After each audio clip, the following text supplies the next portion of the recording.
आता वय आका कमरून बसली. पप्या तू ये म्हणून सांगते, माझी काय गरज आहे यांना. तिच्या आहेत ना बहिणीन भाऊजाय पुढं पुढं पुढं करायला. मी आपली बरी आहे बाई कोपऱ्यातच. आता वय तुझ्या हातून मेहंदी काढली की नाही? पप्या तू ये म्हणून सांगते, कसली मेहंदी कसलं काय.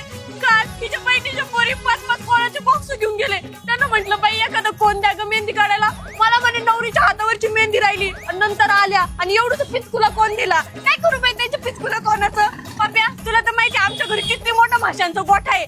पाईपलाईनने दूध डेअरीत जातं आणि यांच्या कोणावर मी भिकारी राहिले का. बाई तुला सांगते, त्यांना म्हंटल तुमच्या घरातलं एकुलते एक पोरीचं लग्न आहे. माझा नवरा तर यांचा एकुलता एक जावं आहे का नाही, तू सांगाय का नाही. तर त्यांना म्हटलं 5-7 तोळ्याची चैन करा माझ्या नवऱ्याला. बाई ती बटकुरी मला म्हणे आता काय तुम्ही नवतार न राहिला का, झाल्या ना म्हाताऱ्या. पप्पा तूच सांग कोणत्या अँगलने म्हातारी दिसते का सांग बरं. काय बरं एक फोटो काढला. आता बाई आता काय झालं सांग तुला. बाई पप्या तू ये म्हणून सांगते, त्या नवरीच्या बापाची मी एकुलती एक बहिणी एकुलती एक. त्या बटकुरीने मला कसली साडी द्यावा. त्या आयराच्या साड्या नसतात 100-150 रुपयाच्या, तसली साडी आणून माझ्या हातावर टेकवली. आणि माझ्या नवऱ्याला फक्त टॉवेल टोपी. नाही कसला मानपान नाही बाई, काय सांगू. पप्या तूच सांग आम्हाला काही कमी आहे का. हा 100 एकराची शेती पडली ना. आता पप्या तू बघतच राहा, यांना देते ना मी सही. आता दाखवते मी यांना माझा मुलगा. जा उठू त्यांच्या साडीचा. आता बाई काय झालं. कशाला थांबू मी इथं.